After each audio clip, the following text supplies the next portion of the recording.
Hey, Spencer here, and today I just wanted to quickly show you how to transfer your 8mm tapes onto DVD. The great part about this method is that you will not need a computer for it. This will work for any of the 8mm formats such as Video8, Digital8, and Hi8. Here's what you will need. The tapes you are copying, a camera or player. It is often cheaper to use a camera rather than a deck. You should also make sure it has a power cord for direct power. Otherwise, you will be charging the batteries over and over. A DVD recorder with its original remote control and manual. Blank compatible recordable discs. I will be using DVD-R. 2 audio-video cords for connecting the camera or player to the DVD recorder and connecting the DVD recorder to the TV. If you have S-Video compatibility, I recommend using that. S-Video will provide a slightly sharper image. If S-Video is not an option, composite will work just fine. You may also need an adapter for connecting the camera to the DVD recorder. Some cameras have special cables for the audio-video part. The one that I'll be using has a 3.5mm jack, so I'll have to have an adapter for that. And the last thing that you will need is a TV for monitoring the tape playback. Now let's wire it up. First, connect the DVD recorder to the TV. Just connect one of your S-Video or composite audio-video cables to the input on the TV and the output on the back of the DVD recorder. Then connect your camera or player to the DVD recorder. Use the S-Video or composite audio-video cable and connect it to the input on the DVD recorder and connect the other end of that cable to the camera.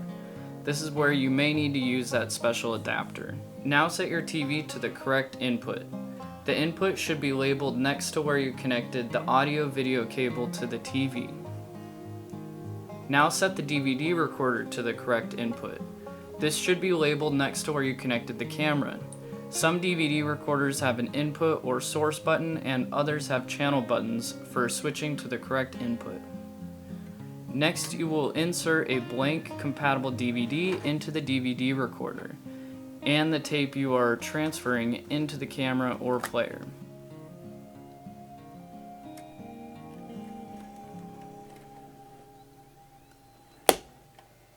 Make sure that the tape is rewound all the way so that you don't leave out any memories. Use the DVD recorder remote to set the recording speed to SP. I will explain why at the end of the video.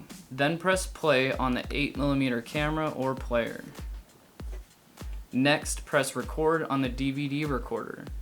The DVD recorder screen or the TV screen should indicate that recording has begun.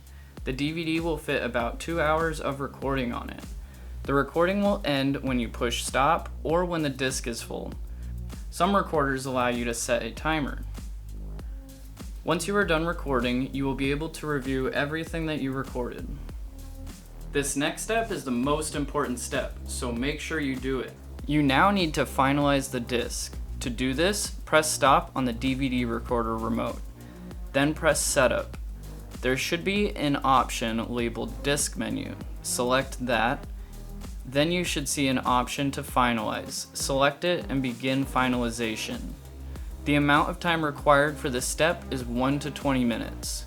If you don't do this step, then the DVD will not play in other devices. After you finish finalizing, load the DVD into another machine to double check your work. Most DVD players, Blu-ray players, and game consoles will load these discs. Now that you understand the process, let's go back and go over some details that we missed. Tape formats. There were 3 main formats available. Video8 was the first generation, Hi8 was the second generation, and Digital8 was the third generation and the best of all the formats. All 8mm cameras are backwards compatible. This means that Digital8 cameras can play all 3 formats, Hi8 cameras can play Hi8 and Video8, and Video8 cameras only play Video8. Video8 is sometimes called just 8mm or 8mm. Recording speeds. Recording speeds are designed for fitting more video on a disc than there is typically space for. Most DVD recorders have XP, SP, LP, and EP. XP will record the sharpest and best image, but only about 1 hour of data will fit. SP or standard will typically maintain the picture quality of what you are recording and fit about 2 hours. LP or long recording will degrade the picture quality slightly and fit about 4 hours of recording. EP or extra long recording will fit about 8 hours of recording. Some recorders have flexible recording for adjusting the length of a recording. If you have a 2.5 hour recording, you can set the machine to flexible recording and set the required time. DVD formats. There are many different options for discs to use. It is best to get standard DVD-R or DVD+R discs. If the DVD recorder records both formats, you should get DVD-R. If the DVD recorder only does +R, you should get +R. Do not get DVD, RAM, RW, or CD discs. You don't want them for this. I recommend only getting standard recordable DVDs and not dual layer or anything fancy. You are more likely to run into compatibility problems if you are using anything besides standard discs. Verbatim DVD-R discs are the most reliable brand currently available. I hope this all made sense to you and I was able to successfully help you transfer your media. I like this method because it does not require a computer.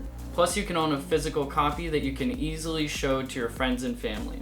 Having it saved on a computer can make it a little more difficult to share. If you have it on a computer, something could happen to that computer and all of your memories are gone. If you wanted to go all out, I would recommend transferring the DVD copies that you now have onto a private YouTube channel for easy sharing and easy access. If you need a DVD recorder, 8mm camera, or would like to purchase the entire kit that I used in this video, please use the link in the description or visit our website at SpenCertified.com. Thank you for watching and please leave a like and subscribe.